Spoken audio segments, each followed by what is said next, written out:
আমার ভাইজানেরা, তো ইমাম বুখারী রাহমাতুল্লাহ আলাইহি তিনি টোটাল 6 লক্ষ হাদিসের হাফেজ ছিলেন। জোরে বলবেন না সুবহানাল্লাহ। কয় লক্ষ? 6 লক্ষ হাদিসের হাফেজ ছিলেন ইমাম বুখারী রাহমাতুল্লাহ আলাইহি। ইমাম বুখারীর ছোটবেলায় তিনি যখন মায়ের কাছে লালিত পালিত হচ্ছিলেন, ইমাম বুখারী রাহমাতুল্লাহ আলাইহির ছোটবেলায় চোখ দুটি অন্ধ হয়ে গিয়েছিল। মায়ের পেট থেকে যখন ভূমিষ্ঠ হলেন চোখ নিয়ে, আর দুনিয়াতে এসে কোন একটা অজানা রোগে তার দুটো চোখ অন্ধ হয়ে গেল। আর মা এমন অবস্থা দেখে তিনি কান্নাকাটি করতে লাগলেন আল্লাহর কাছে, আল্লাহ আমার বেটা এই আবু আব্দুল্লাহ মুহাম্মদ ইবনে ইসমাইল বুখারীর চোখ দুটি নষ্ট হয়ে গেছে, চোখে আমার বেটা দেখতে পায় না, আমি মা হয়ে কেমন করে সহ্য করি। ভাই, মা হলো এমন এক আল্লাহর দেওয়া নেয়ামত যে তার আপন সন্তানকে সব থেকে বেশি মোহাব্বত করে। কথা ঠিক কিনা? মা তো জান্নাত কা ফুল হ্যায়, प्यार करना आपका उसूल है, दुनिया का हार मोहब्बत फजूल है, माँ बाप की हार दुआ अल्लाह की दरबार में कबूल है, माँ को नाराज करना इंसान तेरी भूल है, और माँ की कदम के मिट्टी जन्नत का धूल है। जोरे बोलून सुभान अल्लाह। भाई आमी आलेम इमाम मुआज्जिन বক্তা সাহেব দোয়া করবে, কবুল হতেও পারে নাও পারে, কোনো গ্যারান্টি নাই। অথচ আপনার আম্মা আপনার মা যদি সন্তানের জন্য দোয়া করে, কোনো বাধা ছাড়াই ওই দোয়াটা আল্লাহর দরবারে কবুল হয়ে যায়। জোরে বলুন, আর একটু জোরে হবে না সুবহানাল্লাহ। আমার ভাইজানেরা, যে কথা আমি আপনাদেরকে বলতেছিলাম, তো দুনিয়ার জমিনে ইমাম বুখারীর আম্মা আল্লাহর কাছে দোয়া চাইলেন, ও রব্বুল আলামিন, আল্লাহ আমার বেটা চোখে দেখতে পায় না, আল্লাহ আমি মা হয়ে সন্তানের এমন অবস্থা দেখে কেমন করে থাকতে পারি। ও রব্বুল আলামিন, আল্লাহ আমি মা হয়ে আমার বেটার জন্য আপনার কাছে দোয়া করি, আল্লাহ আপনি আমার বেটার চোখ দুটো ভালো করে দিন, আল্লাহ আপনি ইন্নাল্লাহা আলা কুল্লি শাইইন কাদির। ও রব্বুল আলামিন, আল্লাহ সব ক্ষমতার মালিক আপনি, আল্লাহ আপনি আমার বেটার চোখটাকে ভালো করে দিন। মা আঁচল পেতে বেটার জন্য যখন দোয়া করেছিল, ওই দোয়া আল্লাহ পাক তিনি কবুল করে নিয়েছিলেন। ইমাম বুখারী রাহমাতুল্লাহ আলাইহি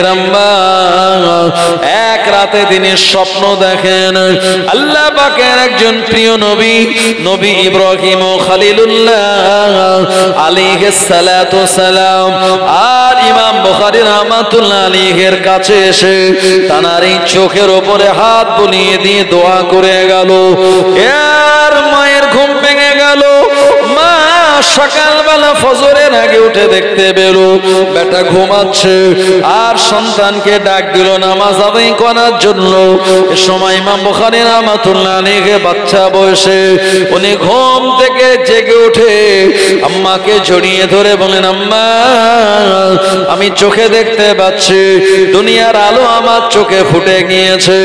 আম্মা আল্লাহ তাআলার কাছে শুকরিয়া আদায় করে দোয়া করলেন।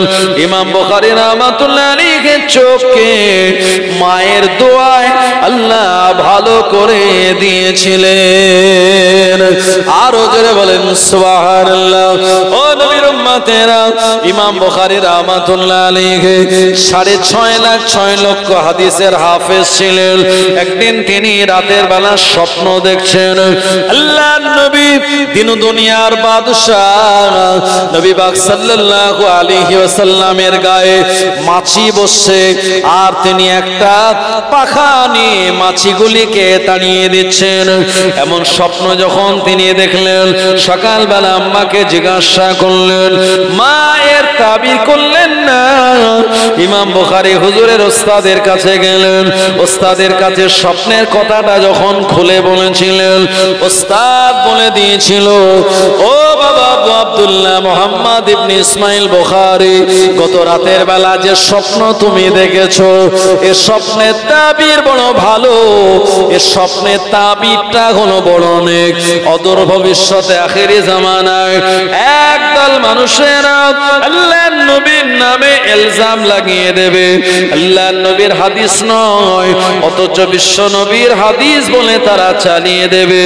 এইরকম বানোয়াট আর মাউজু হাদিসগুলি তুমি আলাদা করে সহিহ হাদিসের একটা কিতাব তুমি লিপিবদ্ধ করবে। এটাই হলো তোমার স্বপ্নের তাবির।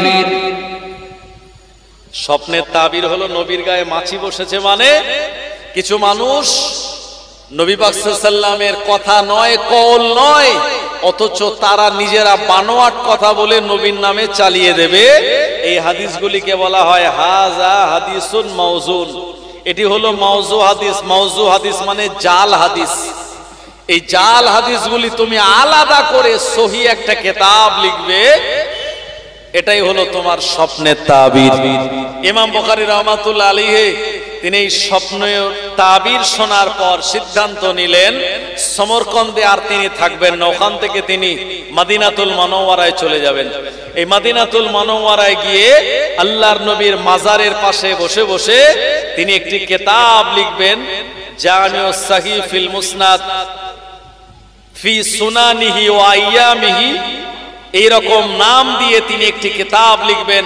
আমার ভাইজানেরা, এরকম নিয়ত করে তিনি সামারকান্দ থেকে মদিনাতুল মুনাওয়ারায় চলে গেলেন। সেখানে যাওয়ার পর আল্লাহর হাবিবের রওজায়ে আতহারের পাশেই বসলেন। এখানে তিনি নামাজ আদায় করতেন তাকবীরে উলার সঙ্গে। এরপরে তিনি নিয়ত করলেন যে এই স্বপ্নের তাবিরটাকে বাস্তবে রূপ দেওয়ার জন্য একটি কিতাব লিখবেন। আমার ভাইজানেরা, সেই কিতাব লেখা তিনি শুরু করলেন। তিনি টোটাল 6 লক্ষ হাদিসের হাফেজ ছিলেন, আর সেখান থেকে তিনি সহিহ হাদিস যেটা মূল হাদিস এটাকে বলা হয় মতন, আর তার আগে যে রাবিদের নাম থাকে এটাকে বলা হয় সনদ। হ্যাঁ, কথা বলবেন? দুরূদ শরীফ আল্লাহুম্মা সাল্লি আলা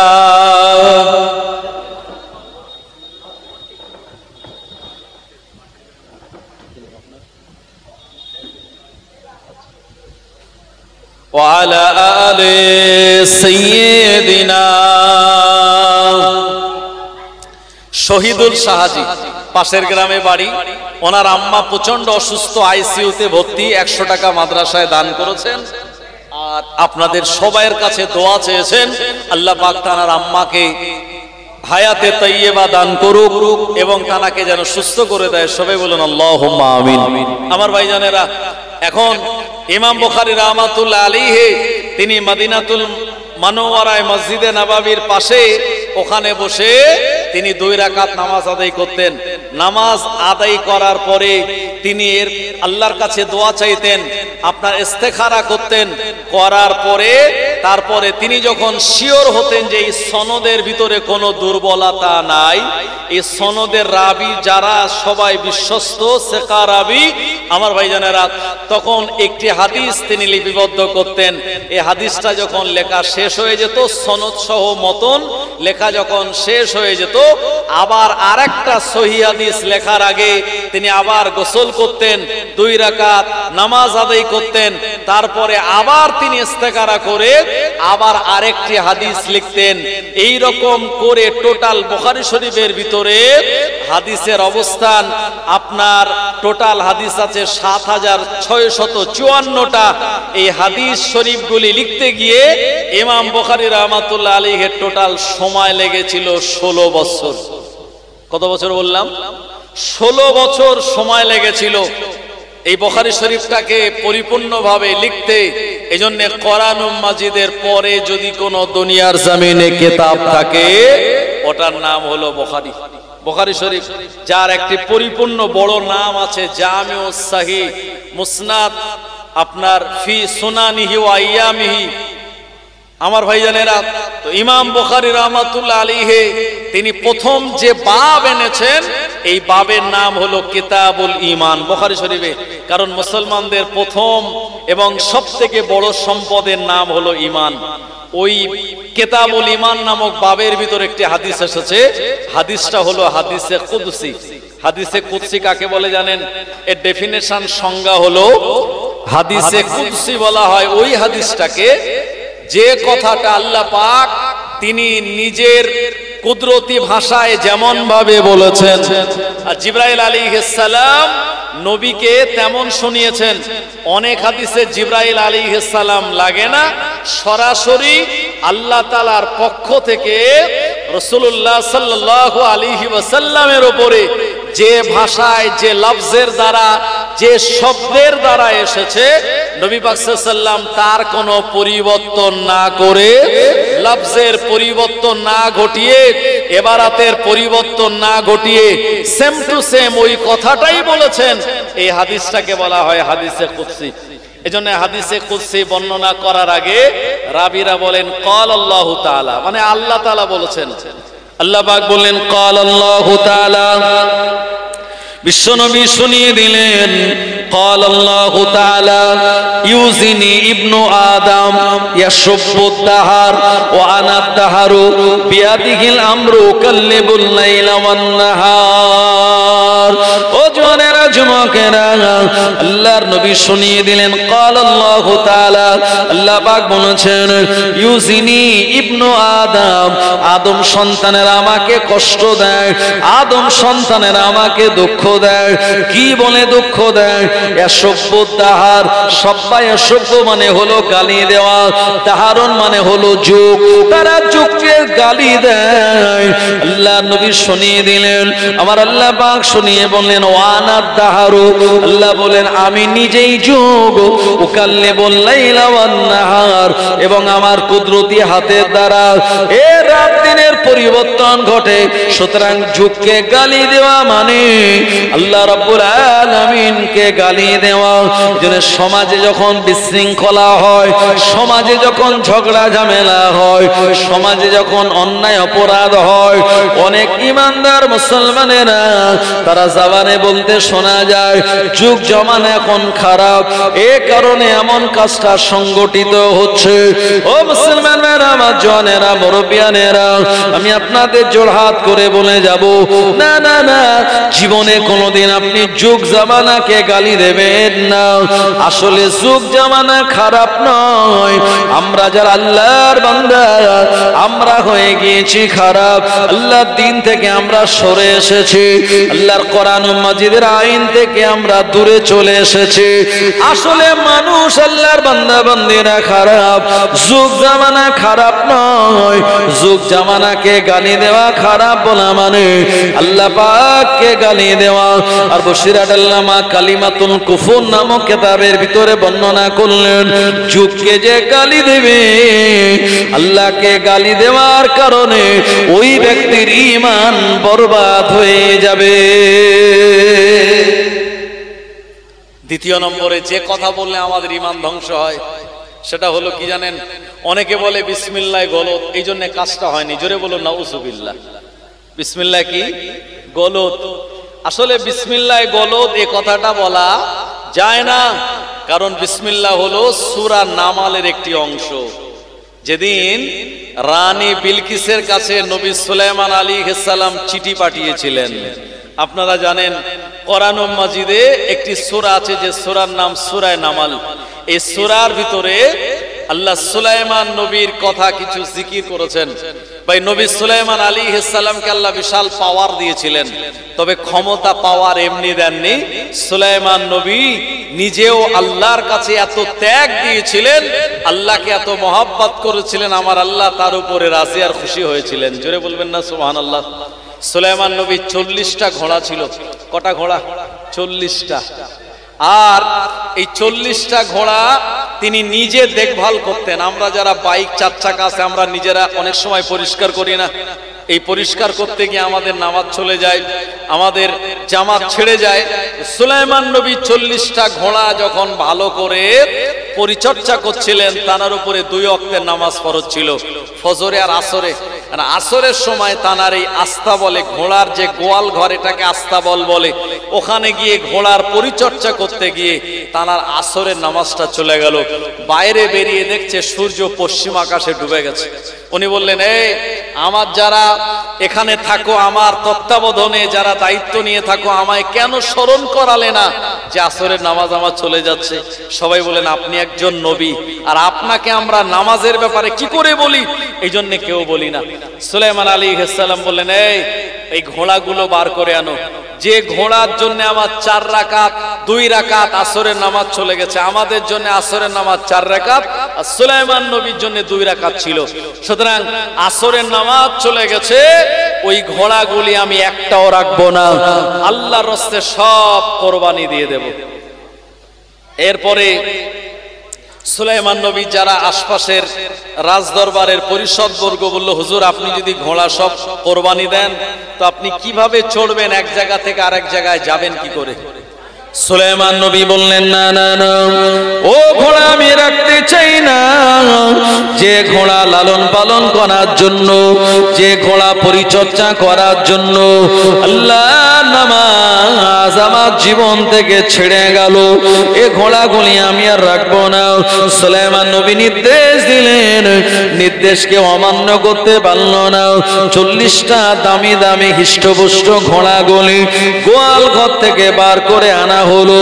সুলাইমান আলাইহিস সালাম এই ঘোড়াগুলি আল্লাহর রাস্তায় তিনি সব কোরবানি করে দিয়েছিলেন। ও জামানায় ঘোড়ার গোশত খাওয়া জায়েজ ছিল। যত মানুষ তানার রাজ দরবারে তানার প্রজা হিসাবে, তার উম্মত হিসাবে ছিল, নবী সুলাইমান আলাইহিস সালাম নিজে হাতে গরিবদের মাধ্যমে গরিবদের মধ্যে ওই ঘোড়ার গোশতগুলি বন্টন করে দিয়েছিলেন। ও মুসলমান, আমার জনেরা, যুবকেরা, মনে রাখুন, আমাদের জামানায় কিন্তু ঘোড়ার গোশত খাওয়াটা জায়েজ নয়। ঘোড়ার গোশত খাওয়া জায়েজ নয়, হারাম। কিন্তু 7ম হিজরি পর্যন্ত এটা জায়েজ ছিল। 7ম হিজরিতে যে খায়বারের যুদ্ধ হয়েছিল আপনারা জানেন, 2 লক্ষ সেনাবাহিনীর বিরুদ্ধে মাত্র 4000 নবী সাহাবে کرامগণেরা লড়াই করেছিলেন 7ম হিজরিতে।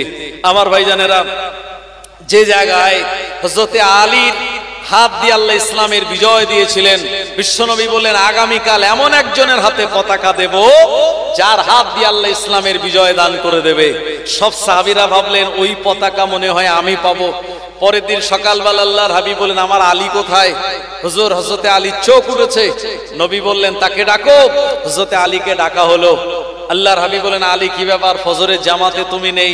হুজুর, আমার চোখ উঠেছে, সেজদা দিলে এত কষ্ট হয়, যার কারণে আমি বসে বসে নামাজ আদায় করেছি। আল্লাহর হাবিব বলেন, আমার সামনে আসো। বিশ্বনবীর সামনে গেলেন। নবী পাক নিজের লুয়াব, নিজের লালা মোবারক নিয়ে হযরতে আলীর এই চোখ, টানা চোখ দুটোতে লাগিয়ে দিলেন। লাগিয়ে দেওয়ার সঙ্গে সঙ্গে হযরতে আলীর চোখের সবকিছু জ্বালা, যন্ত্রণা, পীড়া এক মুহূর্তে আল্লাহ পাক বন্ধ করে দিয়েছিলেন। জোরে বলুন সুবহানাল্লাহ। আল্লাহর নবী তানার হাতে ইসলামের পতাকা তুলে দিয়েছিলেন। চলে যাও এই লড়াইয়ের ময়দানে।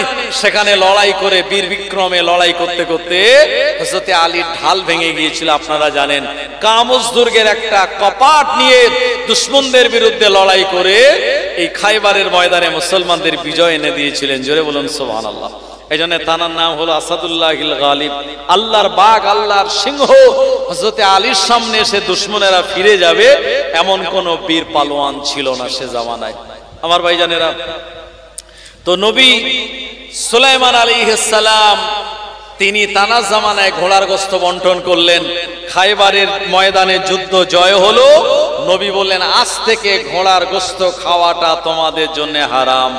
আর চুক্তি ভিত্তিক বিয়ে, যেটাকে মোতা বিবাহ বলা হয়, শিয়ারা আজও যেটা চালু রেখেছে, এই বিয়ে করাটা তোমাদের জন্য হারাম সাব্যস্ত হয়ে গেল।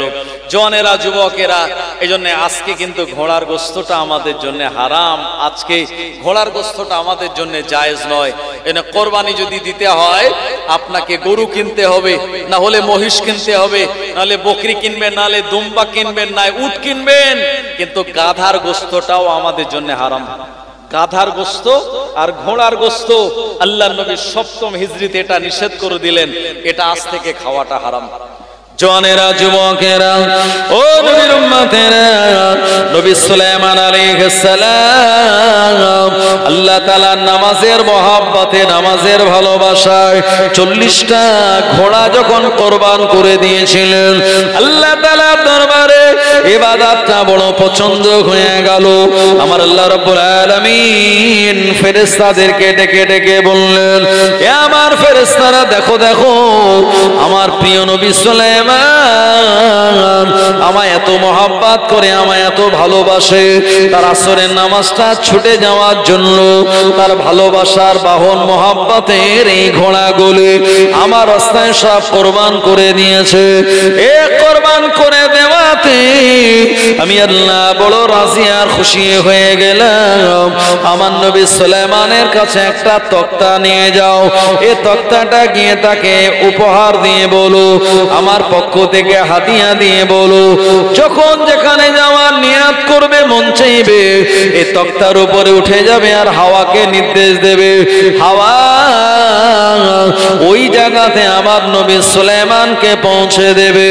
ও মুসলমান ভাইরা আমার, আল্লাহর ফেরেশতা জিবরাইল আলাইহিস সালাম এসে তানাকে তক্তা নামক সুন্দরতম বাহন মুজিজা যখন উপহার দিলেন, নবী সুলাইমান আলাইহিস সালাম তানার রাজ দরবারের পরিষদ বর্গ যারা তানাকে যারা মানা করেছিল ঘোড়া কোরবানি করার জন্য, ও মুসলমান আমার, তাদেরকে তিনি বললেন, দেখো দেখো ঘোড়া থেকে আমার আল্লাহ আমার উপরে রাজি খুশি হয়ে আরো ভালো জিনিস দিয়ে দিয়েছে। এখন আজ জমিনে নয়, এখন আমি হাওয়ার উপর দিয়ে আর এক জায়গা থেকে আর এক জায়গায় যেতে পারবো।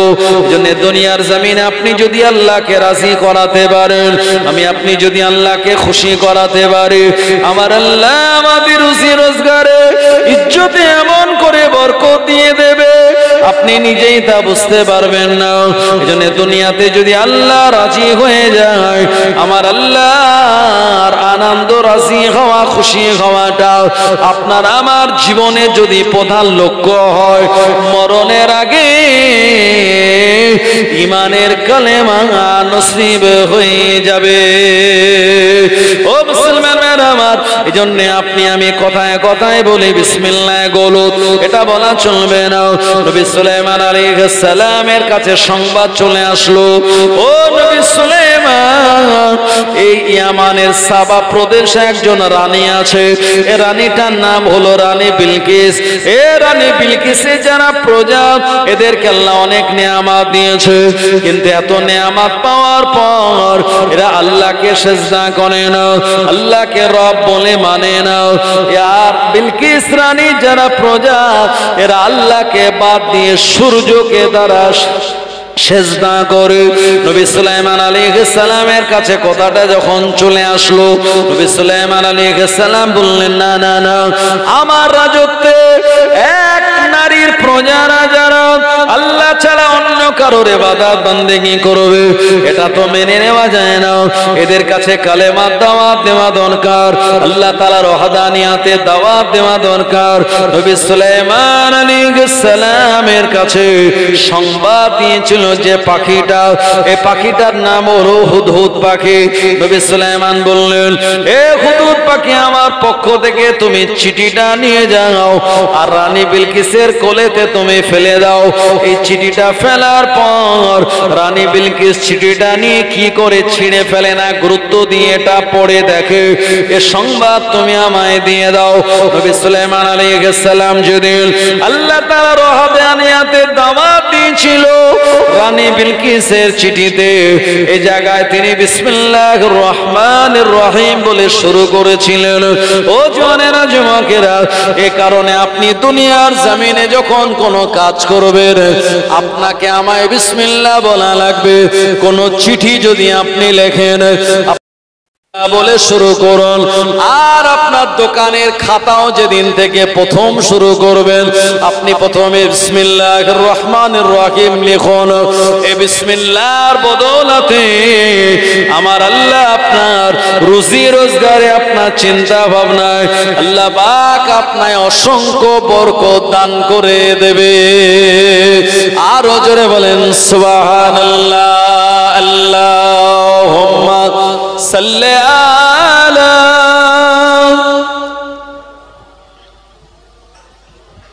ওয়া আলা আলি সাইয়্যিদিনা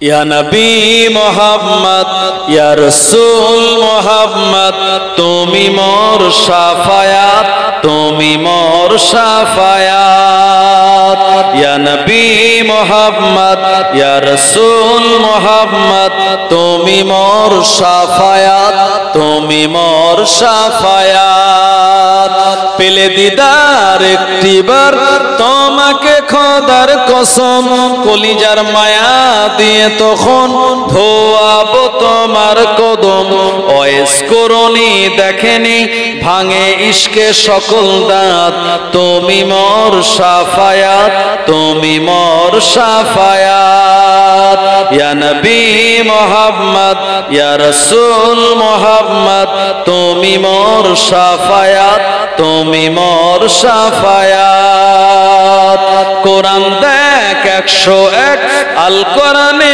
নবীর নাম দুটি কম আল্লাহর নাম 99 গিয়ে থাম কুসুম বিহীন দেখো ডিম এর পাবে না কোনো স্বাদ তুমি মোর শাফায়াত তুমি মোর শাফায়াত ইয়া নবী মুহাম্মদ ইয়া রাসূল মুহাম্মদ তুমি মোর শাফায়াত তুমি মোর শাফায়াত আল্লাহুম্মা সাল্লি আলা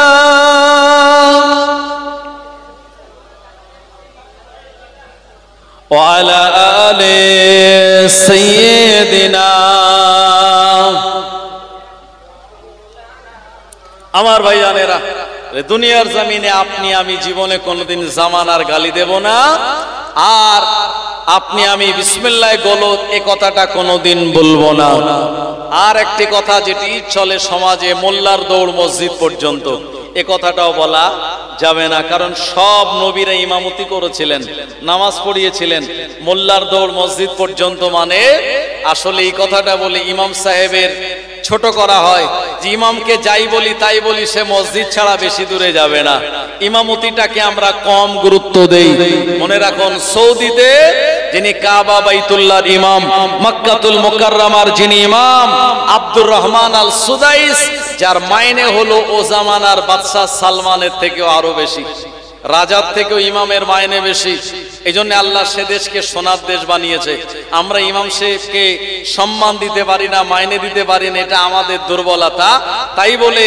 মোল্লার দৌড় মসজিদ পর্যন্ত এ কথা বললে নবীদের সম্মানহানি করা হয় কারণ সব নবীরা ইমামতি করেছেন ইহাতাকে আমাদের প্রিয় নবী মুহাম্মদুর রাসূলুল্লাহ সাল্লাল্লাহু আলাইহি ওয়াসাল্লাম তিনিও ইমামতি করেছিলেন না করেননি জনেরা যুবকেরা চতুর্থ নম্বর আর একটা কথা সমাজে চলে যে কথাটা বললে আপনার আমার ঈমান ধ্বংস হয়ে যায় এই কথাটা হলো অনেক সময় চায়ের দোকানে অনেকে গল্প করে বলে আমার মেয়েটা এবারে উচ্চ মাধ্যমিকে ভালো রেজাল্ট করেছে আমার মেয়েটা এবারে মাধ্যমিকে ভালো রেজাল্ট করেছে অনেক বিরাট ভালো নাম্বার পেয়েছে পড়াশোনায় ভালো কাজকামে ভালো দেখতে ভালো সব গুণে আমার মেয়েটা ভালো আমার মেয়েটা একেবারে লক্ষ্মী মেয়ে এ কথা যদি আপনি বলেন বশিরাত আল্লামা কালিমাতুল কুফর নামক কিতাবের ভিতরে জানিয়ে দিল লক্ষ্মী হলো